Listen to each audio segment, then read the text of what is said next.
Hey everyone! In this quick tutorial, I'll show you how to use your webcam in Streamlabs OBS.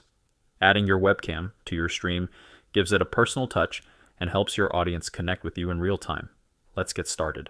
First, open Streamlabs OBS and go to the Sources section. Click the ++ button to add a new source. From the list, choose Video Capture Device. This is what you'll use to display video from your webcam, capture card, or any other external video source. Then click Add Source.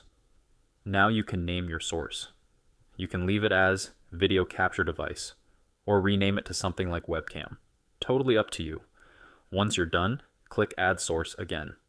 And just like that, you should see yourself on the screen. Now click Close to exit the settings window. If you're camera shy like me, you can always hide the webcam source by clicking the little eye icon. Otherwise, feel free to resize and reposition your webcam wherever you'd like on your screen. For example, I'll drag it to the bottom left corner and resize it by clicking and dragging the edges. That's it.